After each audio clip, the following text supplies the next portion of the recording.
ये आपको शोभा नहीं देता है? आंखों में से आंसू गिरने लगे, आंसू गिरने लगे।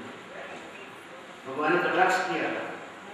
भीष्म पितामह रोते रोते बोले, भगवान इन बाणों की तो मुझे कोई चिंता नहीं, इन बाणों की कोई पीड़ा नहीं मुझे। वो तो आपने जब याद दिलाई तब याद आया कि मेरी छाती में, पीठ में, पेट में सब जगह बाण लगे हुए हैं। मेरे मस्तक में तकिया नहीं है, मुझे बाण का तकिया लगा हुआ है। आप ये कहने पे याद आया, मुझे इसकी चिंता नहीं है कि मेरे आंसू जो है ना परमात्मा, वो प्रेमाश्रु है, वो दुख की आंसू नहीं है, प्रेमाश्रु है। आज मैं धन्य बना हूं इसलिए कि मेरे आज तक के स्मरण ने, मेरे आज तक के चिंतन ने आपको खींचा और खींच के ले आया। मैं अपने आप को धन्य मानता हूँ, ये प्रेमाश्रु मेरे, आज मेरा जीवन धन्य बन गया। और इसी क्षण को दुनिया चाहती है कि हमारा शरीर छूटे और हमारे शरीर के छूटे टाइम में हमारा इष्ट देव उनको झांकी दे, उसकी झांकी हो जाए। सच्चे गुरु के शिष्य मौत के समय आंख खोल के पत्नी को, पुत्र को, कुटुंब को, परिवार को, पुत्री को नहीं देखा करते, किसी को सलाह नहीं दिया करते, अपना विल नहीं बताते, आखिर में नेत्र बंद कर लेते हैं। और नेत्र बंद करने के बाद में जगत के जगदीश्वर के स्वरूप अपने गुरु को त्रिकुटी के ठिकाने का दर्शन करने के लिए अपनी सारी चेतना को खींच के वृत्ति के साथ और त्रिकुटी में लाके खड़ी करते हैं। और ये अखंड मंडलाकार दिव्य तेज की झांकी होती है, उसका स्मरण करते करते, दर्शन करते करते देह छोड़ देते हैं। तो इतना आनंद होता है कि उनका मुंह गुलाब के फूल जैसा खिला रहता है। जो काल के द्वारा मारते पीटते ले जाए जाते हैं, यमराजा जिनको मार पीट के ले जाता है, उनका मुंह मानो जूतों से किसी ने मार मार के और मुंह तोड़ दिया हो, ऐसा भयानक चेहरा हो जाता है। यमराजा की छाप उसके मुंह के ऊपर होती है, उसकी छाया गिर जाती है और भयंकर डरावना चेहरा लगता है। बच्चा अगर कोई छोटा लड़का देख ले, उसके बाद 3 दिन तो रोना बंद नहीं करता। परमात्मा ने चेहरा तो अच्छा दिया था, लेकिन हमने जीती जिंदगी में कभी चेहरा को खिला के नहीं रखा। हम भी बार-बार चेहरा बदलते हैं। दिन में 25 बार गुस्सा किसी पर करेंगे, क्रोध करेंगे, किसी पे आंख निकालेंगे, अपना महत्व बताएंगे, हम चेहरे को बिगाड़ेंगे। परमात्मा कहते हैं बस ये तेरा बिगड़ा चेहरा अंत में यही दशा लेके जाएगा और तेरी मौत तो नहीं, वो कुमौत होगी तुम्हारी। जगत के प्रपंची प्राणी परमात्मा की याद में चेहरा खिला हुआ नहीं रखते और मायूस चेहरा रख के दुनिया के साथ बात करते हैं, क्रोध में चेहरे को विकृत कर देते हैं। परमात्मा कहता है जैसा जीवन जिया, उस जीवन के जीने की कला अंत में मौत के समय पे छाया बन के आएगी। चेहरा मानो जिसे जूतों से तोड़ दिया, वो भयंकर चेहरा होता है। घर वाले देखना नहीं चाहते, मुंह ढक देते हैं, अरे कोई देखे तो क्या करें।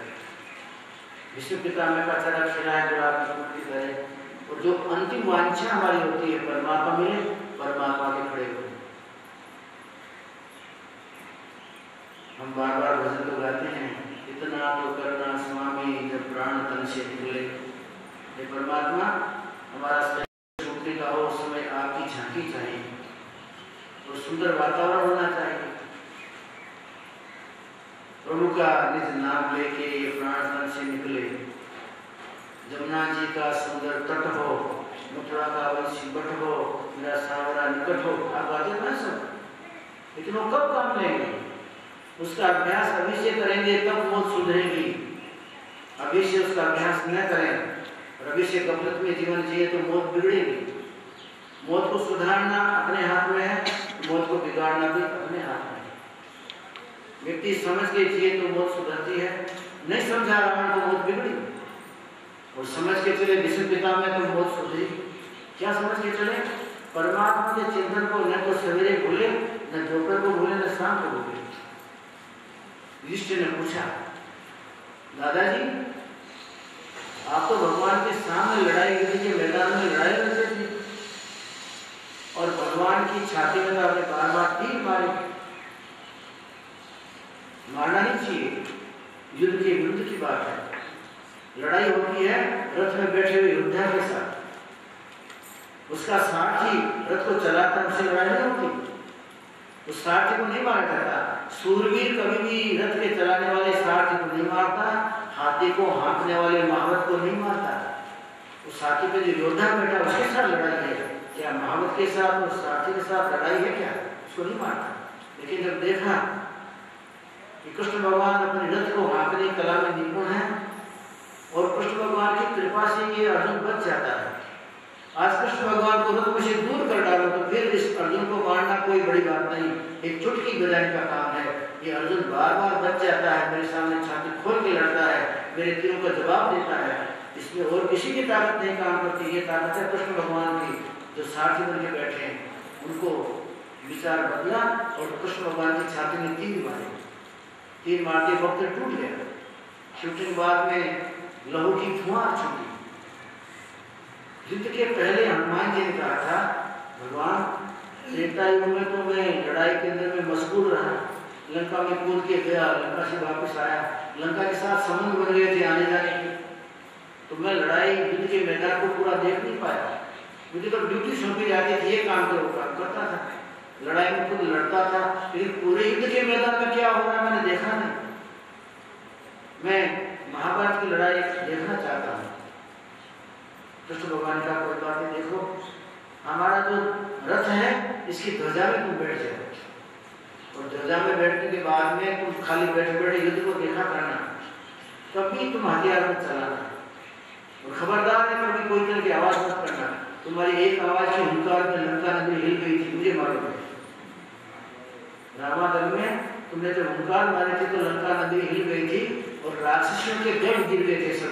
यहाँ हुंकार मत कर देना, चुपचाप बैठे रहना, युद्ध को देखा करना, मैदान में घुमा करना मेरे साथ, लेकिन कोई बल नहीं काम में।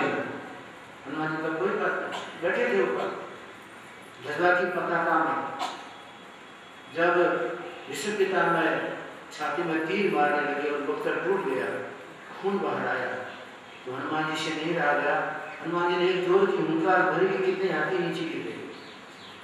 कृष्ण भगवान ने कहा कि मैंने तुमको क्या कहा था हनुमान कि तुम कुछ करना मत, तुमने हुंकार क्यों की कि महाराज आप मेरे मालिक हैं और मेरे मालिक में कोई पीड़ा कोई दे, मेरे मालिक पे संकट आए मैं कैसे बैठा रहूंगा। नहीं तुम कुछ मत करो, मुझे क्या पीड़ा है, मेरे शरीर में कोई रक्त नहीं है, कोई हड्डियां नहीं, कोई मांस नहीं, ये तो दुनिया को दिखाने के लिए बाहर मांस निकल रहा है, रक्त निकल रहा है। मेरे अंदर में तो दिव्यता है, चैतन्य, चैतन्य में कहाँ हड्डी होती है। तुम कुछ बोलना चाहना नहीं, तुम शांत रहो, मेरा शरीर तो दिव्य है और मेरा कोई आना जाना थोड़ी होता है। मैं तो दुनिया के काम करने को, संसार को दिखाने के लिए आके काम करके चला जाता हूँ। मुश्किल से हनुमान जी को शांत रखा गया। विष्णु पिता को घटना याद है। महाराज हनुमान ने कहा था कि भगवान आप शांत रहिए, मुझे थोड़ी सी आज्ञा दे दीजिए, 2 मिनट में जो महाभारत युद्ध की पूर्णाहुति न कर दो तो अंजनी का लाल नहीं, आपका सेवक नहीं, लेकिन आपने मना किया था, मैं जानता हूँ, मैं सुनता था उस वक्त, लेकिन फिर भी आपने मेरे पर क्रोध नहीं किया। युद्ध के मैदान में मैंने आपका खूब विरोध किया, खूब तीर मारे, लेकिन उस छठा को, उस घटना को मैंने दिमाग में फिट कर लिया। आप रथ से नीचे कूदे, अपने हाथ में रथ का टूटा हुआ पहिया लिया, उसको सुदर्शन चक्र बनाया और मेरे पर प्रहार करने को दौड़े। उस समय भाव में जो आपका पीताम्बर लहरा रहा था, आपके हाथ में जो पहिया घूम रहा था, वो सारी छटा मैंने अपने अंदर में फिट कर ली थी। युद्ध के मैदान में बाण सैया पर पड़ने के बाद उसको मैंने सतत याद रखा। होना तो वो था जो आपका मंजूर था। हमने तो खूब चाहा कि कौरव जीते, लेकिन वो कैसे हो सकता था? आप चाहते वो होता और परमात्मा चाहता वो होता है। वो ही जो राम रचिया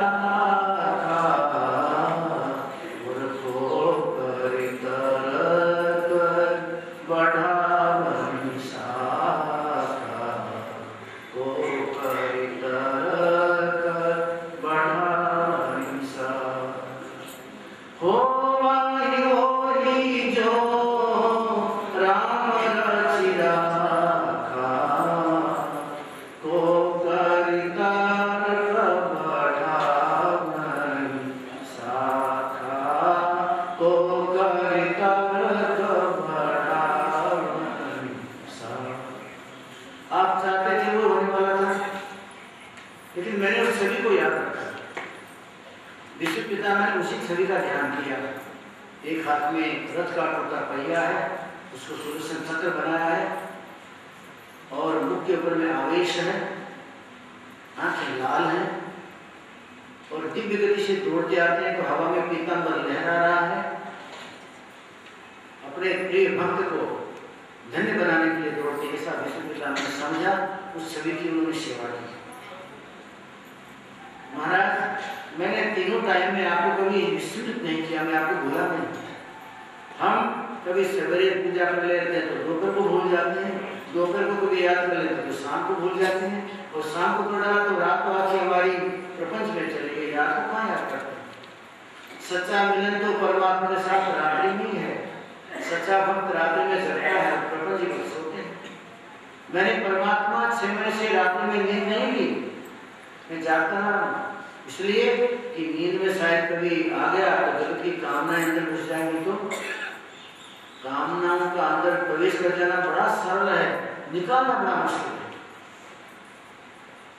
जीवन में विकार तो शरीर में प्रवेश कर जाते हैं, विकारों से आप आच्छादित हो जाते हैं, लेकिन उनसे बचना मुश्किल है। प्राणी वो सब विकारों को निकाल देता है, लेकिन संसार की कामनाएं उनको छोड़ती नहीं, काम हमारे अंदर प्रवेश कर जाता है। इंद्रियों को आप बंधन कर दीजिए, इंद्रियों को आप काबू में ले लीजिए तो काम तो भी बस में नहीं होगा। इंद्रियों का काम कहाँ बैठा हुआ है? उसके बाद में आप नाम का स्मरण करते करते मन को वश में करने जाइए तो भी काम वश में नहीं होगा कि काम मन में कहाँ बैठा हुआ है। काम तो इंद्रियों में नहीं है, काम मन में नहीं है, काम आपकी बुद्धि में बैठा हुआ है। और जिसकी बुद्धि विचार नहीं हो गई, काममय बन गई, उसके राममय बुद्धि में काम प्रवेश न कर जाए, बुद्धि में आपका धर्म प्रवेश करे, आपकी बुद्धि में आपका परमात्मा प्रवेश करे, परमात्मा का चिंतन मनन स्पंदन आपकी बुद्धि में निवास करे। दुनिया का काम बुद्धि में सोता रहता है, प्राणी नहीं जान पाता। मन को धोना चाहता है, तन को धोना चाहता है, लेकिन बुद्धि को नहीं समझना चाहता है, इसलिए वो काम बैठे रहता, छुपा रहता है, काम बुद्धि में छुप जाता है। इसलिए अपनी बुद्धि को सुधारना हो तो बार बार संतों के संग में और भक्ति के रंग में अपने आप को रंग के बुद्धि को शुद्ध बुद्ध बनाना है। ऐसा हमारा शास्त्र आगे देता है। महाराज, मैंने रात्रि में नींद नहीं ली, इसलिए कि रात्रि में नींद लूंगा तो शायद काम में बुद्धि में प्रवेश कर जाएगा। तो मैं साक्षात रहकर जागृत रहा, और जागृत होता हुआ मार नहीं खाता है। जागृत नगरी को चोर नहीं लूटे, झक मारेगा जमदूता। यमदूत क्या करेगा जहाँ जागृत कोई है? चोर क्या करेगा कि जहाँ जागृत है नगरी के सब लोग? वो तो सो गए हो तो चोर आता है ना। सावचेत रहना भक्त का पहला लक्षण है। सावचेती हमारी जिंदगी में कभी खत्म नहीं होनी चाहिए। विश्व के काम में सवेरे सावचेत, दोपहर को सावचेत, शाम को सावचेत, और रात को सोए ही नहीं तो बुद्धि में काम प्रवेश कर गया। तो आपको किसी को याद है कि कभी रात्रि में जगे हैं परमात्मा के लिए? एक वर्ष में 360 रात्रियां होती हैं, ऐसी 100 वर्ष की यात्रियां नहीं है, तो 3,60,000 रात्रियां हमने बिता दी। उन 3,60,000 यात्रियों में कोई एक रात्रि आप जगे से याद है क्या? लड़की की शादी भले 10 रात जगे होंगे, एक नाटक सिनेमा में कहीं भले आप रात जगली होंगे, लेकिन परमात्मा के लिए रो रो के चिल्ला चिल्ला के मेरी बुद्धि में काम प्रवेश कर गया है, ये परमात्मा कृपा दृष्टि कीजिए, मेरी बुद्धि से काम निकले और मेरी बुद्धि में राम प्रवेश हो जाए, फिट हो जाए। इसी काम के लिए कभी रोए हैं? नहीं को रोए। वो तो भाग्यशाली एक सूर्यवीर विश्व पिता में था, रात को नहीं सोता था, रात में अपने अंदर में राम प्रवेश करे, काम मेरा निकल जाए, काम बुद्धि में प्रवेश हो जाएगा तो जीवन का नाश कर डालेगा। परमात्मा कृष्ण खुश हो गए। विश्व पिता में तुम्हारे इसी आकर्षण ने घोड़ों को खींचा, रथ को खींचा, तो मुझे भी खींच दिया। परमात्मा को कहा, महाराज आप मेरे पैरों की तरफ खड़े हो जाइए। वैसे तो नियम है कि दास अपने परमात्मा के पैरों में माथा झुका दे, लेकिन आप मेरे पैरों की तरफ खड़े होइए, क्योंकि मेरी आंखें तभी आपको देख पाएंगी और मेरा समय आ गया है। मैं लंबा नहीं रहूंगा, बस आपके दर्शन करते करते, आपका चिंतन करते करते मेरी दिन छूट जाए और आपका चिंतन करते करते मैं आप में समाविष्ट हो जाऊँ, बस यही चाहिए और कुछ नहीं चाहिए। कृष्ण भगवान खड़े रहे, सबके सब पांचों पांडव, कुंती, द्रौपदी रोते थे। एक प्रश्न बाकी रह गया, भगवान एक बात पूछ रही है मुझे, इसका जवाब कौन देगा? आप तो जन्म जन्मांतरों भी जानते हैं, आप जवाब देंगे, बाकी बेचारा माया का प्राणी क्या जवाब देगा? महाराज मैंने मेरी जिंदगी में कभी कोई पाप नहीं किया, मैंने मेरी जिंदगी में किसी को दुख नहीं दिया, मैंने मेरी जिंदगी में कभी प्रपंचीय कदम नहीं धरे, तो कौन सा पाप मुझे लगा कि मेरे रोम रोम में सब छिद्र छिद्र में बाण लगे हुए हैं। मैं खूब निर्णय करता हूँ, जब से समझदार हुआ तब से किसी का मैंने खाया नहीं, मैंने मेरे पसीने कमाए खाई नहीं। क्या कारण था, कौन सा पाप लग गया कि मेरी ये दुर्दशा हुई, इसकी बात कीजिए। भगवान ने कहा दादा ठीक बात कहते हैं, जब से आप समझ में लगे हैं, जब से समझदार हुए हैं, तब से आपने कभी जिंदगी में कोई पाप नहीं किया, किसी को दुखी नहीं किया, मैं जानता हूँ। लेकिन आपके और जन्म की बात नहीं, इसी जन्म की बात करता हूँ। दादा पाप करता है उसको तो संताप भोगना ही पड़ता है, लेकिन जो पाप न करता हो और पाप देख लेता हो ना, उसको भी संताप भोगना पड़ता है। दादाजी आपने पाप किया है, लेकिन आपने पाप को देखा है, वो पाप तुमको लगा है। क्या पाप मैंने देखा है? अरे आपको याद नहीं, जब आपके आर्य कुल की एक पुत्रवधू रजस्वला थी, उसको दुशासन खींच के लाया राजसभा में, उस समय आप बैठे थे वहां, द्रोणाचार्य गुरु भी बैठे थे वहां, ये अंधा धृतराष्ट्र भी वहां बैठा था, और भी बड़े बड़े नायक लोग वहां बैठे हुए थे। अपना चिल्ला रहे थे दादाजी आप मुझे बचाइए, ये दुष्ट पुत्र आपका कहा नहीं मान रहे हैं और भरी सभा में मुझे वस्त्रहीन कर रहे हैं, दादाजी बचाइए। दादाजी कहते कहते द्रौपदी थक गई थी, लेकिन तुमको शर्म नहीं आई और तुम्हारी आंख नीचे झुक गई थी। उस समय तुमने पाप देखा है, किया तो नहीं, वो पाप देखा उसका तुमको ये पाप दिखा, उसका दुख है। अरे महाराज पाप को देखने से भी दुख होता है कि हाँ, पाप को देखने से भी कर्म बनते हैं। दादाजी पाप को देखने से नहीं, पाप करने वालों को लगते हैं, पाप देखने वाले को लगते हैं, और किसी के पाप को चिंतन करता है, उस चिंतन करने वाले को उसका पाप लगता है। किसी का पाप देखिए मत, किसी का पाप देखने के बाद उसका चिंतन मत कर दीजिए और पाप करिए मत। हमारा शास्त्र आज्ञा देता है, जो किसी के पाप का चिंतन करेंगे, उसने ये काम किया था, ऐसा किया था, ऐसा किया था, मैं तो नहीं करता हूँ, आप बहुत बड़ी बात है, उसने एक बार कर डाला, आपने तो चिंतन के द्वारा राजनीति करते रहे। पाप का चिंतन नहीं होना चाहिए, पाप करना भी नहीं चाहिए, देखना भी नहीं चाहिए। आपने देखा ना दादाजी जिस पिता ने हाँ कहा, तो परमात्मा के स्वरूप का स्मरण करते करते विश्व पिता मैंने देह छोड़ दिया। उसके बाद में उनका अंतिम संस्कार हुआ। विश्व पिता मेरे को मौत का पता था, मौत की जानकारी थी। युद्ध के मैदान में बराबर लड़ाई चलती थी, उस समय एक बार मौत वहां युद्ध के मैदान में आई और कहा सुरवीर मैं तुमको लेने को आई हूँ, तुम्हारा समय पूरा हो गया, चल पड़ो, छोड़ दो रथ को, लड़ाई के मैदान में गिर पड़ोगे कैसे, चलिए। विश्व पिता मैंने कहा मौत चली जाओ, मैं तुम्हारे हाथ में नहीं हूँ, मैं नैतिक ब्रह्मचारी हूँ।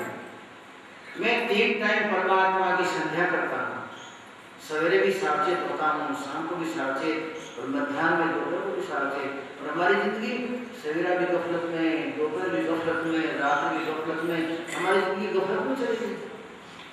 अभी तो मत आओ, जब समय होगा चलेगा मैं चलूंगा। भगवान आज तक मैंने मौत को मुट्ठी में रखा, समय आया है तो मैं चलने को तैयार हूँ। मौत जिसकी मुट्ठी में होता है उससे बड़ा शूरवीर कौन होगा? और मौत किसकी मुट्ठी में होता है कि जो मौत को मुट्ठी में रखने वाले मालिक को अपना प्रिय बना लेता है, मौत उसकी मुट्ठी में होता है। भले ही लड़ाई का मैदान था, विश्व पिता ने अपने आप को परमात्मा के साथ में कभी तोड़े नहीं, जोड़े रखा। जिसके हाथ में मौत है उस परमात्मा के साथ आप मिले जुले तो मौत आपको नहीं छड़ सकती, ये तो चलेगी। और कितने शास्त्रों में वर्णन लिखे हैं। आप शाम को उत्तर दिशा में देखिए तो उत्तर दिशा में ध्रुव का तारा है, नक्षत्र है ध्रुव, वो तारा आपको देखने को मिलेगा। उसके चारों तरफ सप्तऋषि चक्कर मारते हैं, उसकी रक्षा करते हैं। और सप्तऋषियों के साथ में किसी स्त्री को बैठने की छूट नहीं। गर्ग, गौतम, सांडिल्य, पाराशर, जमदग्नि, ये सब जो सप्तऋषि हैं, इनके साथ किसी को बैठने की छूट नहीं, स्त्री नहीं बैठ सकती। लेकिन अरुंधति उनके साथ बैठती है, अत्रि की धर्मपत्नी अरुंधति, वो क्यों बैठती है? अरुंधति में इतना त्याग था, इतना तप था और परम पतिव्रता थी कि उसको ऋषि समाज में बैठने की योग्यता दी गई और योग्यता का उसने लाभ लिया। अरुंधति बैठ गई। तो सप्तऋषि को आप देखेंगे, ध्रुव का तारा दिखेगा, उनके पास में अरुंधति नाम का एक तारा और दिखेगा जो सप्तऋषि के साथ बैठी हुई है। कितने ही हमारे ऐसे जानकार लोग होते हैं, सवेरे उठते ही उत्तर की तरफ देखते हैं कि ध्रुव तारा दिखता है कि नहीं। ध्रुव तारा के पास में सप्तऋषि दिखते हैं, दिखे। अरुंधति नहीं दिखी, जो आपको अरुंधति का तारा न दिखता हो तो मान लेने का कि 10 महीने में मेरी मौत है। शास्त्र में से प्रमाण दिए गए। अरुंधति का तारा दिखे, इसलिए रोज लोग उठते ही ध्रुव तारे को देखते हैं, सप्तऋषि को देख लेते हैं, अरुंधति दिख जाते हैं। जो न दिखे तो मान लेने का 10 महीने में मौत हो जाएगी। रोज देखने के बाद में देखते देखते ध्रुव तारा दिखना बंद हो जाए तो मान लीजिए 6 महीने मेरी मौत हो जाएगी। 6 महीने पहले ध्रुव तारा दिखना बंद हो जाता है। हम घर में हमारे भगवान को दीपक करते हैं, ज्योत करते हैं, ज्योता वाली बातें आगे हुई। दीपक में जब घी और तेल जल जाता है आपका, उसके बाद जब दीपक बुझ जाता है उसमें एक तरह की सुगंध आती है जलन की।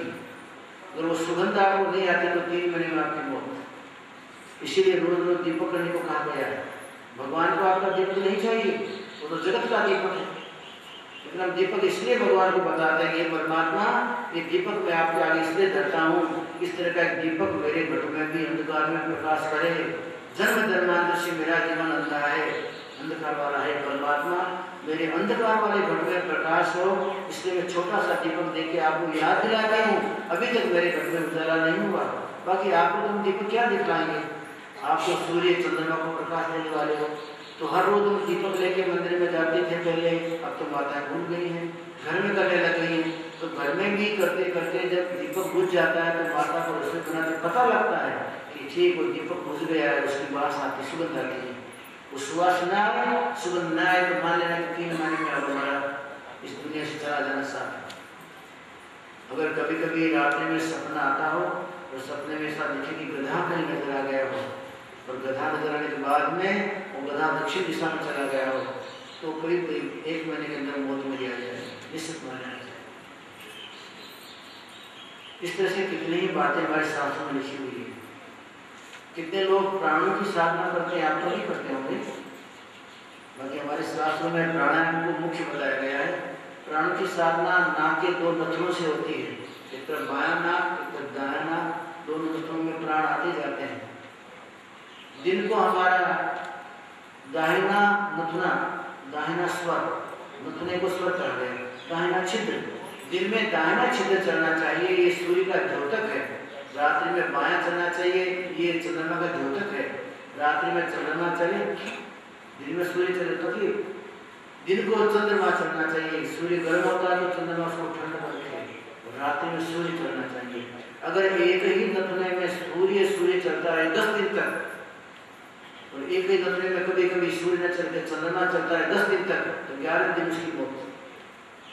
प्राणायाम करने वाले को तो मौत का तुरंत पता लगता है, और प्राणायाम का अभ्यास ही बताएगा अपने घर वालों को, अब भाई हमारा परमात्मा के यहाँ से परवाना आ गया है, बड़े घर की यात्रा करने की है, तुम सब परमात्मा का नाम लेते रहना, खुशी रहना, और अब मेरे से मोह ममता मत रखो, मेरा ध्यान उधर लगाने दो। प्राणायाम का योगी इस बातें जानता है। ये तो बहुत बड़ी योगी थी विष्णु पिता में, सब जानते हैं। कृष्ण भगवान ने उनकी अग्नि संस्कार की विधि कराई, उसके बाद 5 पांडवों को, माता कुंती द्रौपदी को भेज दिया हस्तिनापुर, और आप चल पड़े। अर्जुन साथ में आया। द्वारका नगरी में आज बहुत दिनों के बाद दीपक जले। भगवान चले गए तो अंधेरा था। भगवान पधारते पता लगा सब स्त्रियां अपने अपने मकान पे चढ़ गई, फूल लेके, और फूलों के हार ऊपर से बरसाने लगी, एक दूसरे को बताने लगी। देखो प्रलय के समय में सारी सृष्टि को अपने पेट में लेके सोने वाला महापुरुष आज हमारे गलियों में घूम रहा है। हम कितने भाग्यशाली हैं, ऐसा दिव्य महापुरुष जो नजर को बंद करे तो प्रलय हो जाए, नजर को खुले तो संसार का सृजन हो जाए। सृजन और प्रलय जिसकी आँख की पलक में छुपा हुआ है, ऐसा दिव्य महापुरुष हमारे गलियों में घूम रहा है। हम कितनी भाग्यशाली हैं। सब अपने अपने भाग्य को सराहते हैं और भगवान के फूल की बरसात करते हैं। आज सारा द्वारका नगर सजा हुआ है और भगवान अपने महलों में पहुंचे। 6 महीने के बाद वापस आए हैं, तो 6 महीने के बाद आज महलों के अंदर में दीपक जले हैं। आज राजा रानी ने सारे शरीर को स्नान कराया है, आज रानी ने श्रृंगार किए हैं और सबके सब अपने महलों के आगे उनकी अगवानी करके खड़ी हुई।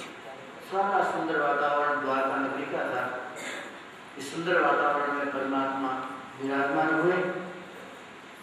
साथ में अर्जुन आया हुआ है।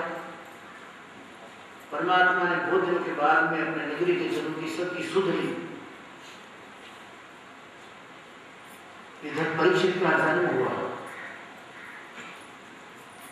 परीक्षित का जन्म होते ही परीक्षित ने देखा जो माता के गर्भ में रक्षा करता था वो महापुरुष कहाँ चला गया। मेरी माँ के गर्भ में तो मैं रक्षित था, महापुरुष दिख नहीं रहा, क्या हुआ? ज्यादातर परीक्षा करता रहा उस महापुरुष की। परीक्षित नाम पड़ा। ब्राह्मण को बुलाया गया। ब्राह्मण ने नामकरण किया, बताया परशुराम जैसा महान तेजस्वी होगा, ध्रुव जैसा धैर्यवान होगा, प्रहलाद जैसा निष्ठावान होगा, भगवान राम जैसा पराक्रमी होगा, शरण होगा जैसा माता पिता की सेवा करने वाला होगा। सबके सब गुण का वर्णन ब्राह्मण ने करके समझाया। नारद जी आए, आशीर्वाद दिया और सारा वातावरण शुद्ध बुद्ध बना। धृतराष्ट्र अकेले रह गए। अपने वंश में और कोई नहीं रहा, मात्र धृतराष्ट्र रहा। और इस राजा धृतराष्ट्र की 100 विधवा लड़के की बहू नहीं रही और कोई नहीं रहा। गांधारी तो ठीक ही थी। लड़ाई के मैदान में, युद्ध के मैदान में महान भयंकर युद्ध देखा था धृतराष्ट्र ने संजय के द्वारा। और संजय आया।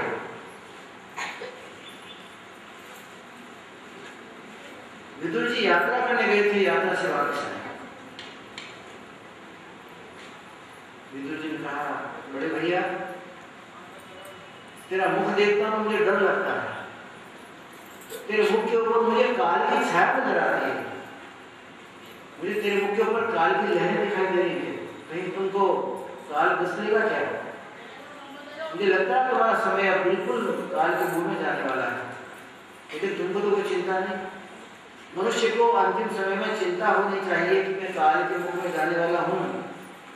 धृतराष्ट्र को चिंता नहीं। बड़े भैया अब काल के गाल में जाने वाले हो, लेकिन तुमको कोई चिंता नहीं है। वो समय तुम्हारे नजीक आता जा रहा है, वो समय सबको खा जाता है। मुझे काल नजर आता है, तुमको नजर नहीं आ रहा। अभी भी तुमको लड्डू खाने का मन है राजसभा में रहकर।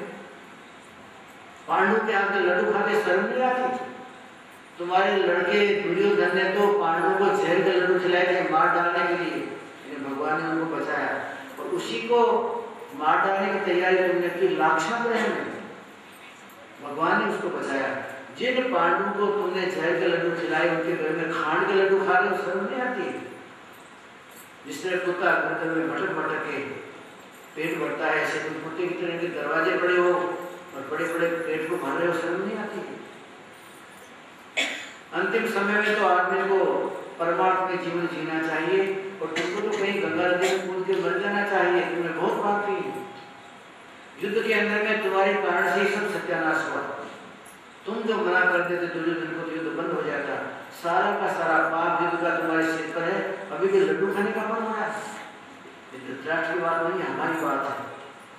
हम भी मौत के मुंह में जाने की तैयारी में होते, लेकिन फिर भी कहते हैं आज ये बना दो, आज वो बना दो। अरे पकौड़े खाए तो मुझे 1 महीना हो गया, तुमको पकौड़े की याद नहीं आती है? पकौड़े खाए महीना हो गया, उसकी याद है कि जिंदगी भर में 5 बोरी पकौड़े खाए, वो याद नहीं है?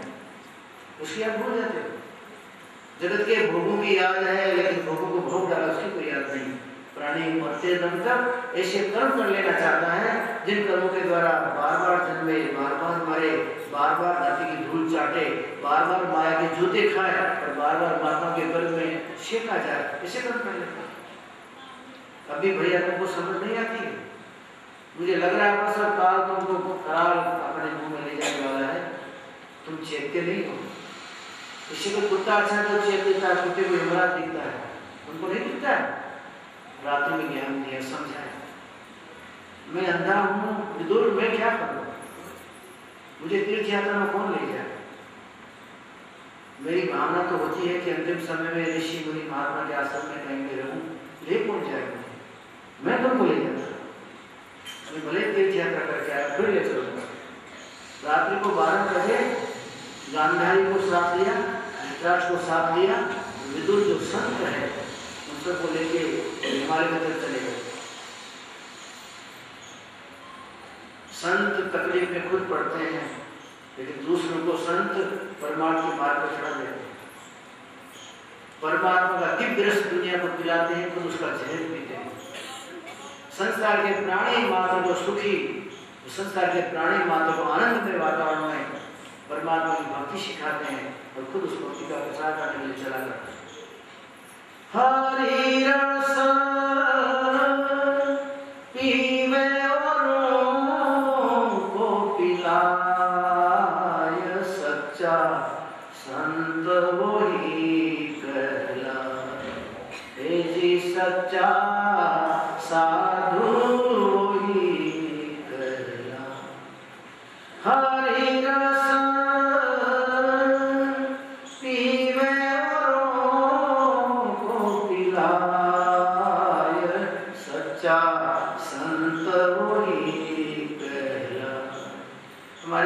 संतों की परिभाषा है ये। हरि का रस खुद पीवे और दूसरों को पिलाए, खुद एक घूंट पिए दूसरों को भरा पूरा प्याला पिलाए।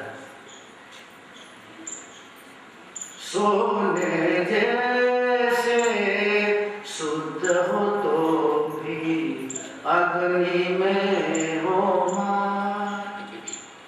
सोने जैसे शुद्ध होते हैं फिर भी दुनिया उनको आग में डालती, सेकती, संतों को दुख देती, पीड़ा तकलीफ।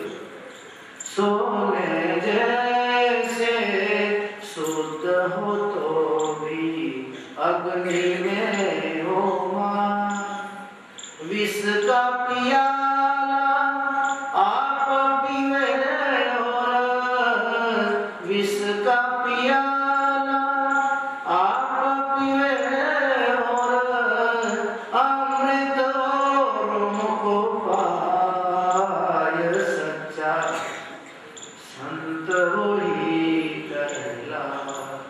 ए जी सच्चा साधु वही कहलाए। संसार के प्राणी मात्र के जीवन के दुखों का जहर संत महात्मा पीने को तैयार। चलो बड़े भैया, मुझे कोई तकलीफ नहीं, तुमको ले सकता हूँ हिमालय की तलेटी में, तारे में ले गया हूँ। तो कहा बड़े भैया अब तुम्हारी मौत निश्चित है, नजदीक में है। अपनी वृत्तियों को चारों तरफ से खींच लो दुनिया से, अपने चित्त को शुद्ध बनाओ, परमात्मा के नाम से धो दो।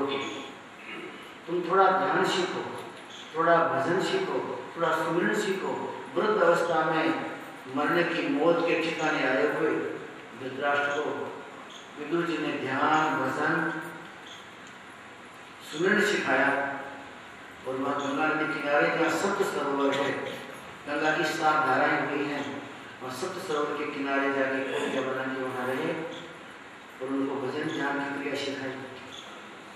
सवेरे उठे, युधिष्ठिर का नियम था ब्राह्मणों को दान देता, गाय का दान, दुखियों को अन्नदान, भूमिदान, उसके बाद में अपने माता के दर्शन करने जाता और दादा धृतराष्ट्र के दर्शन करने जाता। आज गया तो मेरे खाली था, न गांधारी थी न धृतराष्ट्र थी। युधिष्ठिर दुखी हुए, मेरे से कोई भूल होगी क्या कि मेरे पिता के ठिकाने मेरे पिता ही थे, वो धृतराष्ट्र पिता कहाँ चले गए? मैंने जान के कोई भूल तो नहीं की, खूब सेवा तो करता था। उनको क्या बुरा लगेगा कि मुझे कहीं भी ना चले गए? क्या मेरे भाग्य में उनकी सेवा नहीं की थी? ये तो धृतराष्ट्र तो शत्रु था, फिर भी महापुरुष अपने जीवन में अपनी शील संतोष की प्रक्रिया को छोड़ते नहीं। शीलवंत महापुरुष का लक्षण है, वो शीलवंत होता है, दूसरे के पापों को माफ करता है और अपने जीवन में उनका भला करने के लिए जीवन खत्म कर देता है। ढूंढा नहीं मिले, एक दिन ढूंढा, दूसरे दिन कहीं मेरे दुख से मेरे बूढ़े माता पिताओं ने गंगा में कूद के प्राण को त्याग नहीं कर दिए, दुखी हुए। पता लगा गंगा किनारे में कोई लाश मिलती है, कहीं कुछ मिला नहीं। उसके बाद तो चारों तरफ पता लगाया लेकिन कहाँ कुछ नहीं मिला। 5वें दिन लालची आया, राजन क्या करते हो, क्या ढूंढवा रहे हो? मेरे माता पिता चले गए कहीं, शायद नदी में कूद गए क्या? अरे माता पिता तुम्हारे कहीं चले गए, तुम खुद काल के मुंह में बैठे हो, मुझे ऐसा दिख रहा है। युधिष्ठिर, काल तो आपके पूरे जगत को निगलने के लिए दौड़ रहा है, तुमको काल का पता है? तुमको सिंहासन मिल गया, तुम तो पागल बन गए। लड़ाई के मैदान में कितने खून बहे, लड़ाई के मैदान में कितने सिर कटे, लड़ाई के मैदान में कितनी माताएं अपने पुत्र बिना की हो गई, पुत्रहीन बन गई, कितनी बहनें भाई बिना की हो गई, कितनी स्त्रियां पति बिना की हो गई। सारे भारत में हाहाकार मच रहा है और तुमको राजगद्दी ठीक लग रही है। तुम्हारे चेहरे पे मुझे मौत की नजर आती है छाया। चेत जाओ राजन, कौन जाने कब मौत का गोला ऊपर से उतरे और मौत का गोला कब तुमको मार दे। मौत तुम्हारी निश्चित है, नजदीक है। और उन माता पिता की चिंता मत करो, उन्होंने अपना जीवन सुधार लिया है एक संत के सहारे से। विदुर जैसा संत मिल गया, विदुर संत ने उनके जीवन में परिवर्तन कर दिया। वो तो अपना जीवन सुधारते हैं, तुम जीवन को बिगाड़ते हो। इतनी मौतें करने के बाद भी तुमको सिंहासन चाहिए। चारों तरफ तुमको नहीं दिखता है, कली उतरता जा रहा है, कली उतरता जा रहा है। राजन, कली उतरे और तुम्हारे ऊपर हावी बन जाए, इसके पहले तुम अपने शरीर को, देह को लेकर चले जाओ हिमालय में। इस हड्डियों के पुतले को छोड़ दो कहीं कहीं और परमात्मा चिंतन करते करते देह छोड़ो तो परमात्मा के धाम में जाओगे। इस गति से मत गिर रहो। संत होता है तो आपके हमारे जगत के मोती तंतु तोड़ता है, और दुनिया का कोई कुटुंब होता तो जोड़ता है। संत ने तंतु तोड़े और मन में लगा आज युधिष्ठिर को वास्तव में प्राणी मात्र में क्या, प्राणी मात्र मौत के मुंह में लगे हुए हैं। और जिस तरह से राजन पहना हुआ कपड़ा झूना पुराना होने के बाद फट जाता है, इसी तरह से ये शरीर भी टूट फूट जाएगा, शरीर का नाश हो जाएगा। दूसरा शरीर तुम्हारे कर्म के अनुकूल मिलेगा, उसके पहले कर्म को काटा, नाम की तलवार से कर्मों को काटो। वासांसि जीर्णानि यथा विहाय नवानि गृह्णाति नरो पराय तथा शरीराणि विहाय जीर्णा अन्यानि संयाति नवानि देहि वासांसि जीर्णानि यथा विहाय। कोई कीमत नहीं शरीर की, सड़ा गला पुराना वस्त्र हो उसी तरह का है। इसकी कल हाजिरी होगी नहीं होगी कोई पता नहीं। ये बातें हो ही रही थी, चर्चाएं चल ही रही थी, जब कृष्ण भगवान की इच्छा हुई यदुकुल का नाश कर डाला। यदुकुल मर्यादा में नहीं रहा। और बात भी सही है, जब तक आपका हमारा जीवन धर्म और संस्कृति की मर्यादा में बहता रहे तब तक जीवन की नदी ठीक है। लेकिन जब धर्म का किनारा और संस्कृति का किनारा दोनों छूट जाते हैं हमारे जीवन में, फिर ये जीवन न रहे तो अच्छा है। फिर पाप की गठरी बांध के ले जाने के लिए हम थोड़े जरूरी, ऐसा कोई कार्यक्रम को मिले हमारी जिंदगी में जन्म जन्मांतर की पाप की गठरी जो सिर पे धरी है उसको धक्का मार के गिरा दे और हमारे जीवन को शुद्ध बुद्ध बनाए, हमको हल्का कर डाले। बाकी इस काले सिर के आदमी को तो पाप की गठरी को बढ़ाना ही आया। मेरे सिर पाप की गठरी मेरे गुरु देव ने पकड़ी, मेरे सिर पाप की मटकी मेरे गुरु देव ने छटकी, वो ब्रह्मा नंद ने पटकी अगर भूखे तो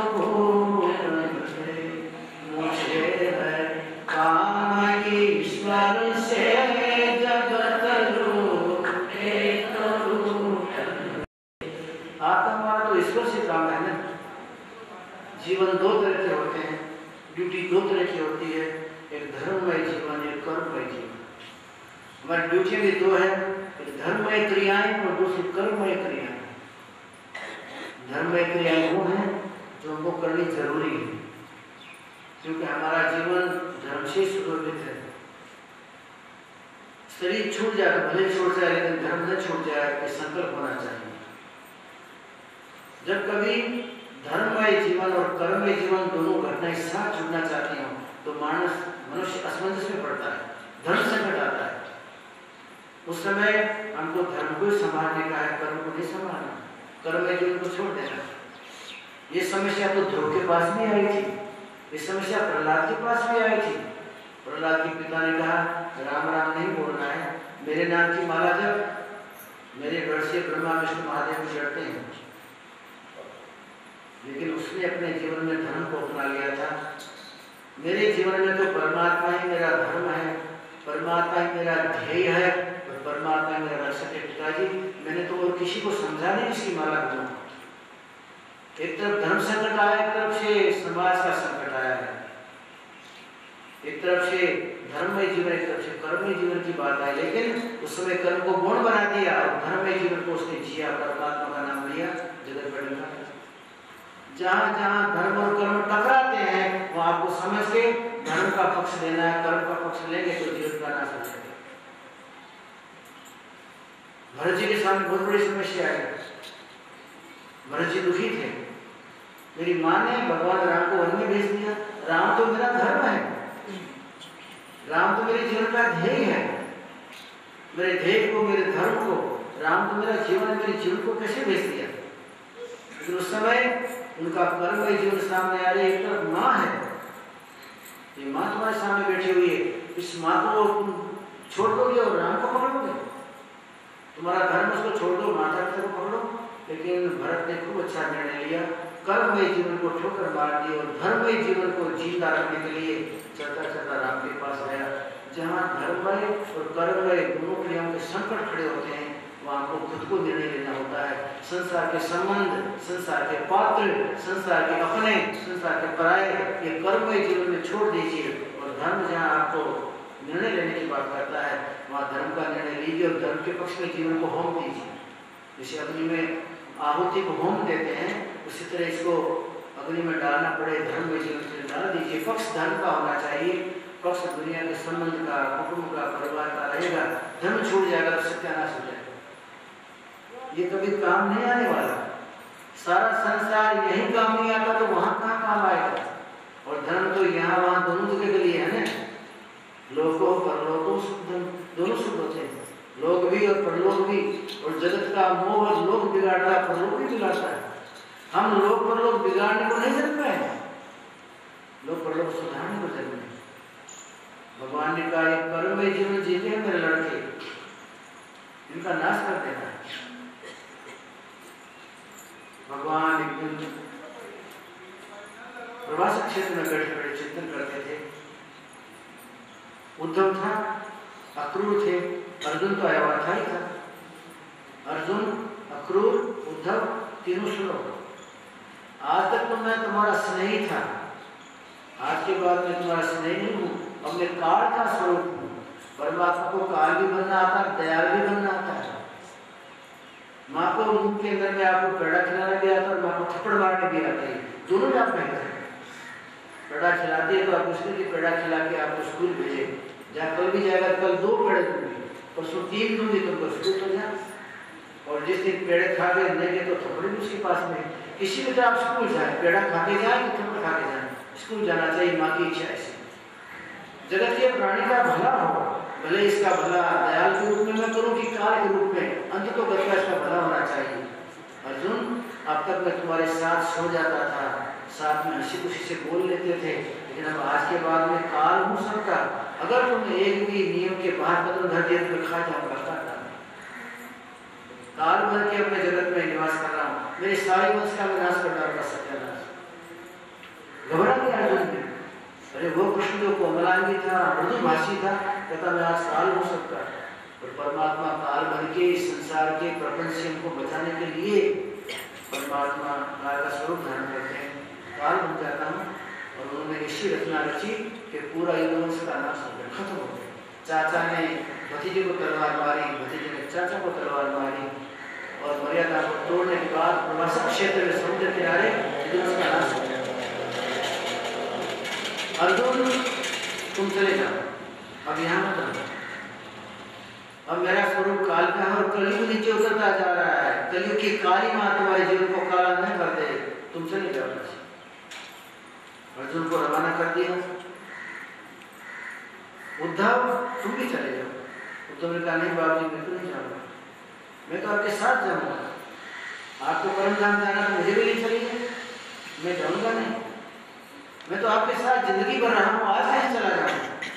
भगवान ने कहा नहीं उद्धव, साथ ले जाने का नियम नहीं है, मैं नियम नहीं तोड़ता। साथ तो वही आता है जो साथ आया वो जाता है। तुम मेरे साथ चलना चाहते हो, तुम मेरे साथ आए थे क्या? जब वहां से आए तो तुम अलग माँ के पेट में आए, मैं अलग माँ के पेट में आया। तुम अलग किसी गांव में जन्मे, मैं किसी गांव में अलग जन्मा। तुम अलग बचपन में थे, मैं अलग बचपन में था। जो साथ आता है तो साथ जाता है। उद्धव तुम साथ नहीं आएंगे, साथ नहीं जा सकते। पत्नी साथ नहीं आए तो पत्नी पति के साथ नहीं जाएगी। और पत्नी चिल्लाती है, मुझे छोड़ के चले गए, मेरी जिंदगी में धोखा देके चले गए, मुझे ठग के चले गए। तो उसको बताए कौन कि माता दुनिया में अलग अलग आते हैं, वो अलग अलग जाते हैं। साथ आते हैं तो साथ जाते हैं। तुम अपने पति के साथ आई थी क्या? साथ तो नहीं आई, साथ नहीं जन्मी, जन्मी कहीं पली कहीं, और बीच में तुमने संबंध बांध लिए। बीच के संबंध बने हुए बीच में टूटते हैं। आदि अंत का संबंध हो तो नहीं टूटता है। आदि अंत का संबंध तो परमात्मा के साथ निभता है, उसके साथ मान लीजिए तो वो नहीं टूटने वाला। बाकी बीच में संबंध जोड़ दिए तो बीच में टूटेंगे टूटेंगे और टूटेंगे। पहले से छाती को तैयार करके रखिए। ये सब घटनाओं को जीवन में शांति से उतार लीजिए और बार बार याद कीजिए, जो संबंध बीच में जुड़े हैं वो संबंध बीच में टूटते हैं, और जो संबंध आदि अंत में जुड़े होते हैं वो आदि अंत में मिलते चले जाते हैं, वो टूटे नहीं।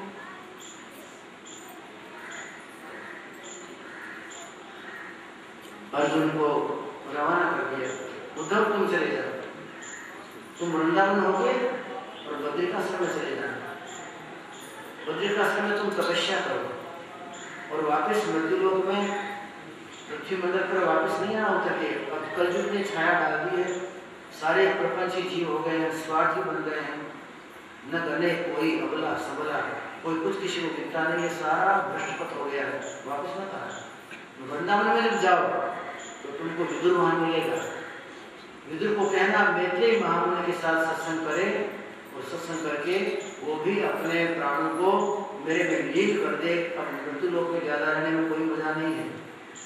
कृष्ण भगवान को उस समय जब कलयुग शुरू हुआ तभी ऐसा लगा कि घोर कलयुग आ गया है, और आज हम कलयुग का ही पानी पीते हैं, कलयुग का अनाज खाते हैं, कलयुग के ही वातावरण में जीते हैं, और कलयुग हमारे अंदर कूट कूट के भरा हुआ है, क्योंकि अपने आप को धर्मात्मा मानते हैं। मैं तो बड़ी भक्त हूँ, मैं मीरा बाई और दूसरी, भक्त बोलते हैं मैं तो दूसरा नशे में था। मीरा बाई दूसरी आप होती तो आपके पीछे कन्हैया नहीं दौड़ता जी। मीरा बाई के पीछे उसका कन्हैया दौड़ता था, और मीरा बाई जहाँ जहाँ दौड़ती थी वेद की विषय उसके पीछे दौड़ती थी। मीरा जहाँ जहाँ दौड़ती थी वहाँ जगत की शक्ति मीरा के पीछे दौड़ती थी। और आप हम आज मीरा बाई बनने जा रहे हैं, हमारे पीछे तो बाढ़ दौड़ रहा है। काल कब जाने कब गिरा दे। मीरा बाई मन से मत बनिए, मीरा बाई आत्मा से बनना हो तो कहना क्या है किसी को? अपनी आत्मा को परमात्मा में लीन रखिए 24 घंटे। वो लीनता टूटनी नहीं चाहिए। लीनता ही सबसे बड़ा भजन है, लीनता ही सबसे बड़ी साधना है। हम लीन तो है, तो लीन है जगत में, हमारे लीनता परमात्मा में नहीं, इसलिए तकलीफ है। उद्धव अपनी लीनता को तोड़ना नहीं, मेरे में चित्त को जोड़े रखना। और पांडुकेश्वर गांव में वहाँ तुम आसन लगा के वहाँ देश को छोड़ देना। हम जब बद्रीनाथ जाते हैं तो पांडुकेश्वर नाम का गांव पहले ही आता है, 5 किलोमीटर पहले। उस पांडुकेश्वर गांव के अंदर में उद्धव जी ने अपना देह भजन ध्यान करते करते छोड़ दिया, और वृत्ति थी परमात्मा की मिलने की, तो परमात्मा वो अंत में मिले, उनके धाम में गए। अर्जुन आए, इधर युधिष्ठिर को अपशकुन होने लगे। कभी कभी रात्रि में कोई भयंकर आवाज करने लग जाता था, कभी कभी रात्रि में भयंकर आवाज में कुत्ते भौंकते थे, कभी कभी गीध उतरता उतरता उनके महल के ऊपर बैठ जाता था, चोटी के ऊपर, महल की जो चोटी रहती थी उस पर गीध उल्टा उल्टा बैठ जाए। कभी गधे देखते हुए दक्षिण दिशा में दौड़ते थे, देखते थे। कभी कभी सूर्य उगता धूमिल उगता था, और दिन भर जैसे कोई रजकणे आकाश में हो, सूर्य का प्रकाश सूर्य उगा है लेकिन प्रकाश तेज नहीं रहता था।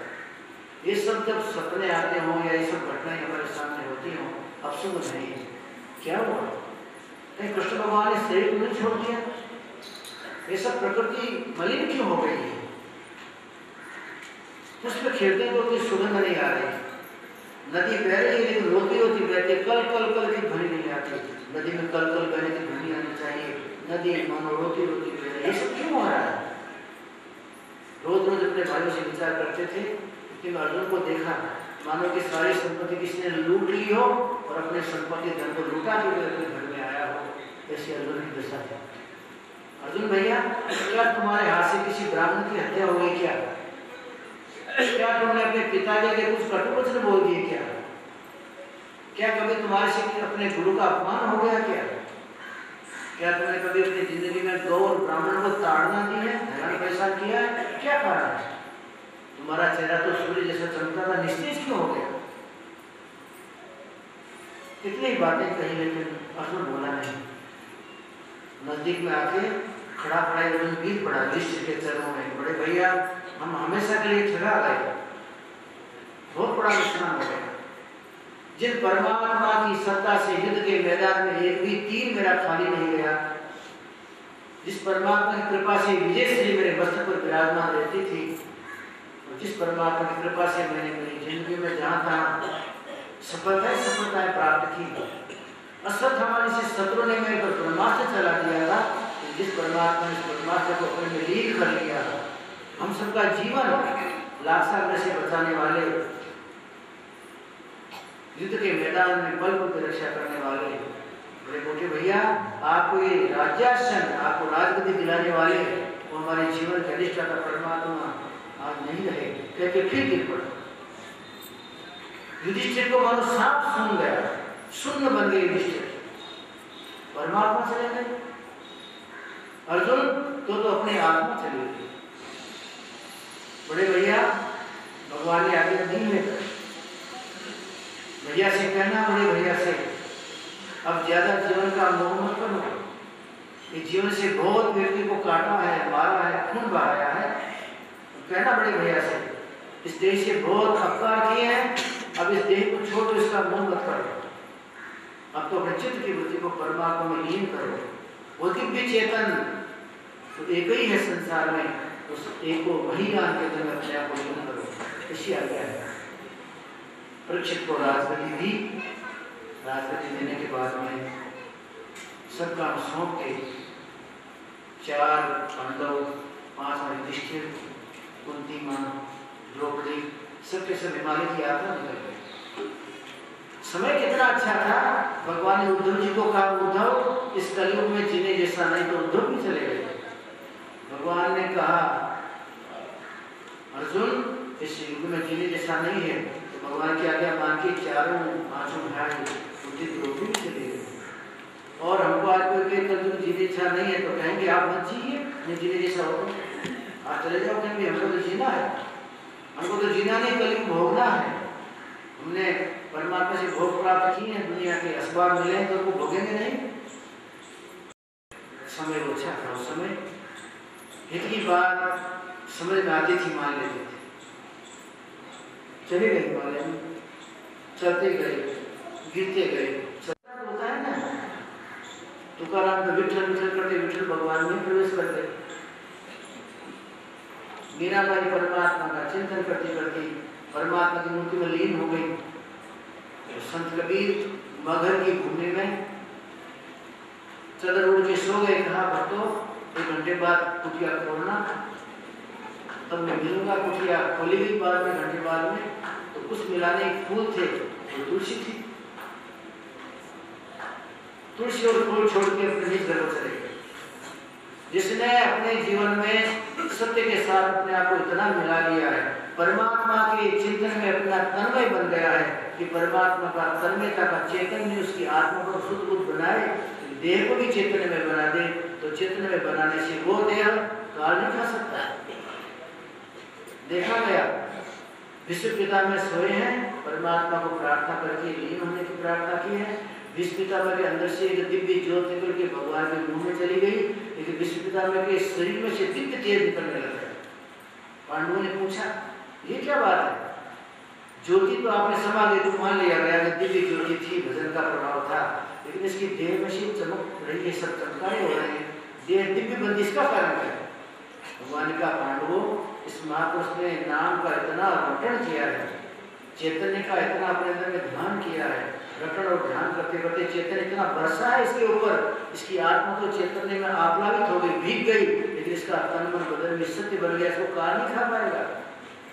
इसको अपने में जलाओगे तो इस संस्कार में जलेगा नहीं इसका देह, ये तो देह भी मेरे में आएगा। जिसका देह दिव्य बन जाता है वो देह आत्मा महान दिव्य बनते हैं। ऐसे सूरवीर, ऐसे दिव्य भक्त जगत में होते हैं, मीरा, संत कबीर, तुकाराम जी, दो चार गिने जिनका देह दिव्य बनता है। हमारा देह भले दिव्य न बने, लेकिन हमारा आत्मा तो दिव्य बनना ही चाहिए। परमात्मा ने आत्मा दिव्य बनाने के लिए दिया है। पांचों पांडव चले गए। युद्ध के मैदान की विशिका का वर्णन करते हुए महामुनि समझाते हैं, सुखदेव परीक्षित, कृष्ण भगवान जब युद्ध के मैदान में पांडवों को, कौरवों को इकट्ठा करके उनका समन कर देना चाहते थे, पापी का सत्यानाश कर देना चाहते थे, बार बार चर्चा करने को आते थे कृष्ण भगवान दुर्योधन को समझाने। दुर्योधन ज्यादा नहीं चाहिए, 2-3 गांव दे दो पांडवों को तो अपना जीवन चला लेंगे, जिंदगी भर तुमसे कुछ नहीं कहेंगे, मेरी बात को मान लो, न मानोगे तो अंत तो बुरा होगा। दुर्योधन ने बात नहीं मानी। दुर्योधन ने कहा कि भीख मांगना तो तुम्हारा स्वभाव है, गोपियों के पास में मक्खन की भीख मांगते थे, छाछ मांग के पी है ना तुमने, भीख मांगने आए 2-3 गांव की। अरे सूर्यवीर का जो लड़का होता है, सूर्यवीर का बच्चा भीख नहीं मांगता। कृष्ण कह दो पांडवों से लड़ाई करके कुछ भी ले लेंगे, बाकी भीख तो मैं नहीं दूंगा, तुम्हारी आदत तो भीख मांगने की है। कृष्ण भगवान परम समर्थ है, लेकिन उस बात को पी गए, बोले नहीं कोई बात नहीं, ये तो अभी काल इसके सिर पर नाच रहा है ना, तो काल नाचता है इसलिए बोलता है, इसको क्या मालूम क्या बोलता हूँ क्या नहीं बोलता। कृष्ण भगवान ने बुरा नहीं माना, उसके बात को पी गए। महापुरुष उसका नाम है, कोई आपका मान करे कि अपमान के उसको पी जाए, और ये माने कि अपमान करने वाला कहाँ 1000 वर्ष तक रहेगा, ये अपमान करने वाला कल मर जाने वाला है, तो ये अपमान करने वाला कच्चा, तो इसका अपमान भी कच्चा। मैं सच्चा हूँ, मैं सच्चा होके सच्चे पूरे गुरु का चेला बन के उस कच्चे आदमी के मुंह से निकले हुए कच्चे बचनों से मैं संदिग्ध उद्विग्न क्यों हो जाऊँ, क्रोध में क्यों आ जाऊँ, आवेश में क्यों आ जाऊँ। समझदार आदमी जानते हैं कि जो बोल रहा है वो भी कच्चा बनेगा। दादू आदर भाव का मीठा लागे मोट, और बिना आदर अमृत बुरो खाऊं वाला ठोट। आदर भाव से कोई मोट नहीं खिलाता है, मोटा अनाज कोई बात नहीं, बिना आदर के कोई अगर हमको अमृत देता तो बराबर नहीं।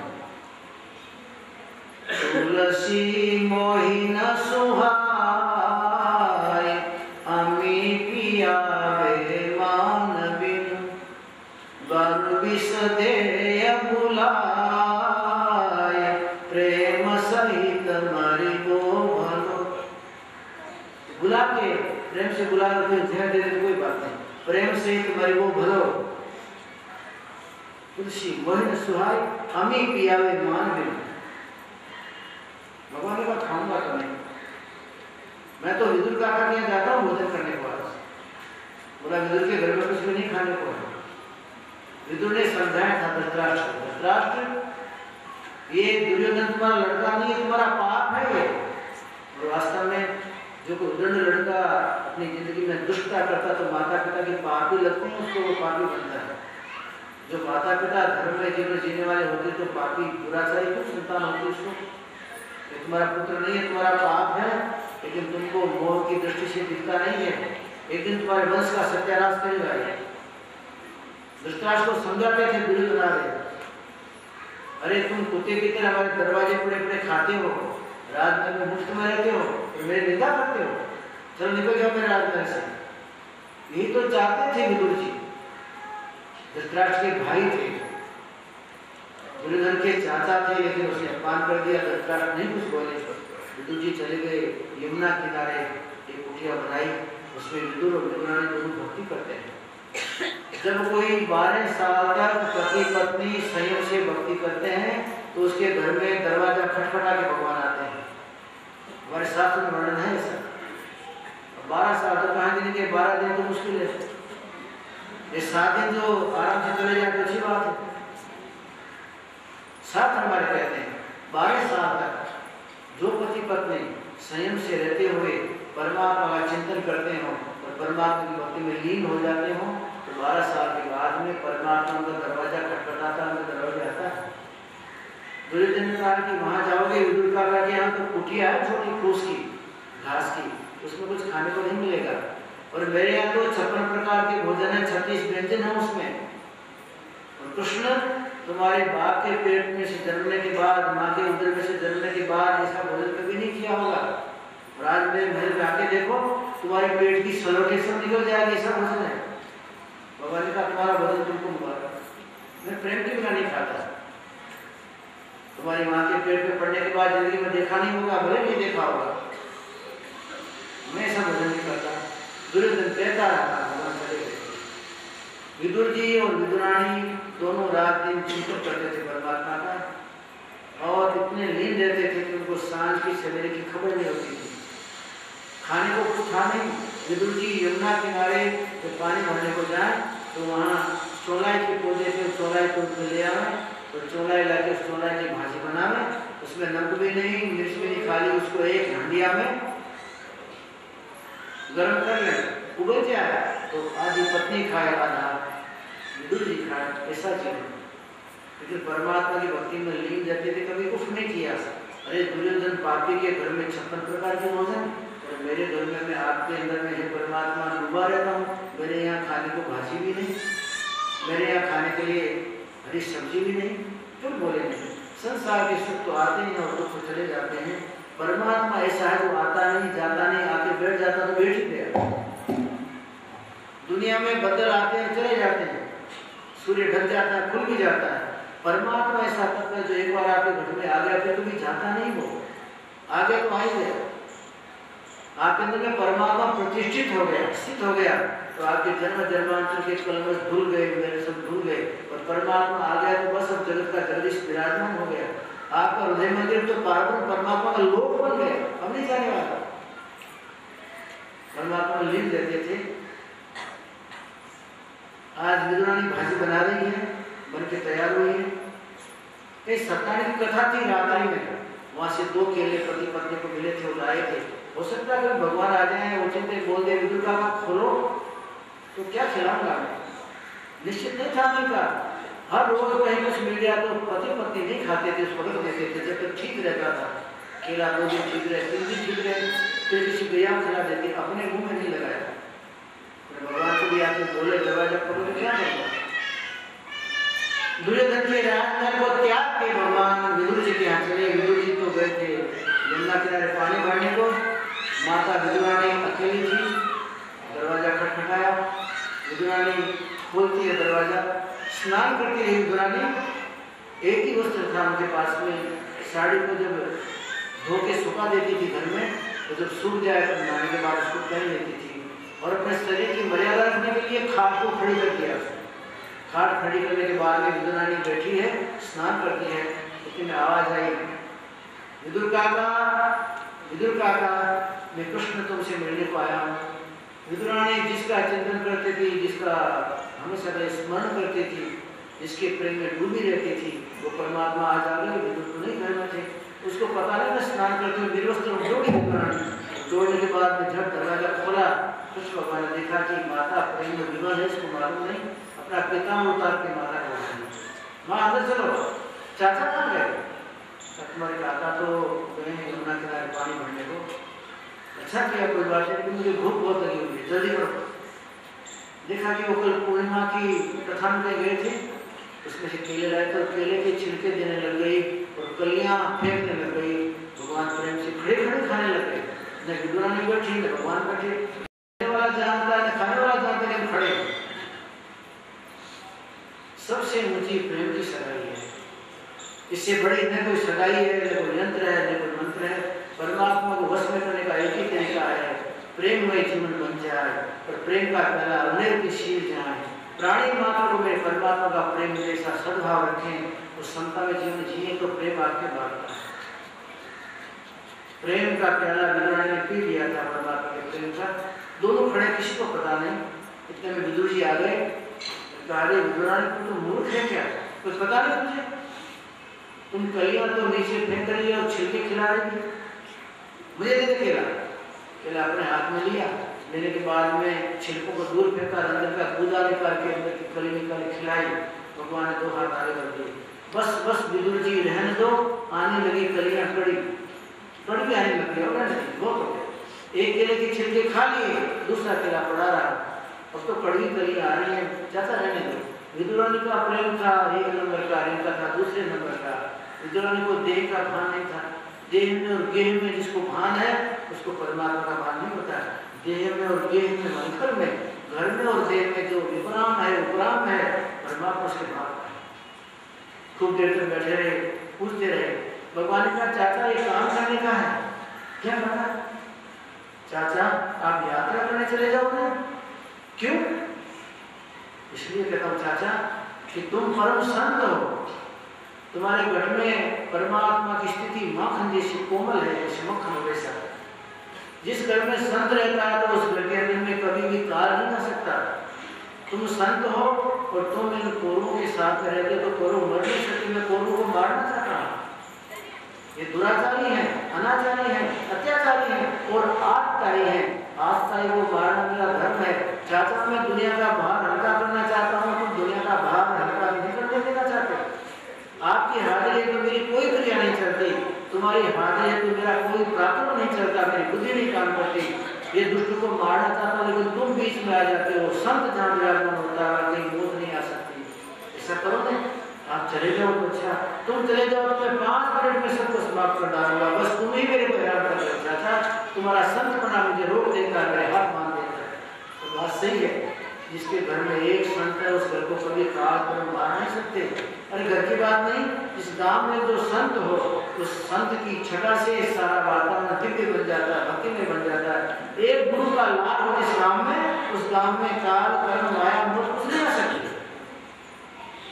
चाचा तुम्हारी हैरानी है मुझे, तुम हो तो मर नहीं सकेंगे, कभी नहीं मरेंगे और मेरा पाप भी नहीं मार सकेगा इनको। चाचा आप चले जाओ तो 5 मिनट में पूर्णाहुति कर डालो, मेरा काम चाचा होने दो। भक्त जाके भगवान के हाथ बंधे हुए हैं। जहाँ संत रहता है वहाँ काल पर मार नहीं सकते। कैसे मारूंगा इनको? यमराज पाएगा ही नहीं। आप चले जाइए, आप चले जाओगे तो सब ठीक करता हूँ। पैरों पड़ता हूँ चाचा, आप एक बार चले जाओ तो मेरा मैं मिशन लेके आ रहा हूँ गोलोक से, तो मेरा मिशन पूरा नहीं हो रहा है। हमारे घर में अगर इस तरह का कोई भक्त हो तो परमात्मा में लीन रहता हो और परमात्मा को अपने में लीन कर दिया हो और आप खुद परमात्मा में रहता हो, इसका नाम है परस्पर की भक्ति। रमन्ति प्राणिनां मात्रं रामाय अतिप्रीति उच्यते। जो तत्व प्राणी मात्र में रमता है, प्राणी मात्र में घट में रमण कर रहा है, रम रहा है, वो राम है। लेकिन योगी किसका नाम? जो खुद राम में रमता है, राम के हृदय में विराजमान है। राम हलचल करते हैं, घूम रहे हैं, योग इसमें बैठा हुआ है। रमन्ति यस्मिन् राम है, रमन्ति यस्मिन् राम से योगी प्रति उच्यते। जिस राम में योगी रम रहा हो, जिस राम में अपने आप को लीन कर दिया हो, वो योगी है। बाकी राम तो प्राणी मात्र घट में रम ही रहा है। हम कहते हैं आजकल संत कहाँ है जी? ये बात तो द्वापर की बात है ना, उसमें विदुर जैसे संत रहे होंगे कि उनसे भगवान भी डरते थे कि जिसके घर में संत है उस घर में उपाधि नहीं आ सकती। जिस घर में संत है वहाँ कोई दिवस बुरा कर्म नहीं हो सकता, वहाँ काल की छाया नहीं पड़ती। जिस घर में संत है वहाँ कथा कीर्तन भक्ति भाव रात दिन चलते रहते हैं। जिस घर में नहीं है वहाँ भूत रात उतरते हैं, वो घर शमशान है। जागर कथा नहीं हरि कीर्तन, संत नहीं मेहमाना। जागर कथा नहीं हरि कीर्तन, जागर कथा नहीं हरि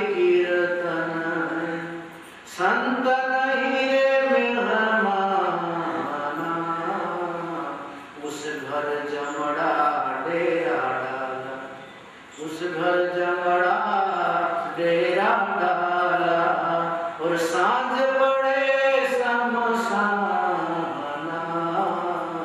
जागर कथा है नहीं हरि कृष्ण। उस घर में सांझ पड़ते ही यमराजा की छाया उतर जाती है, वो घर शमशान बन गया।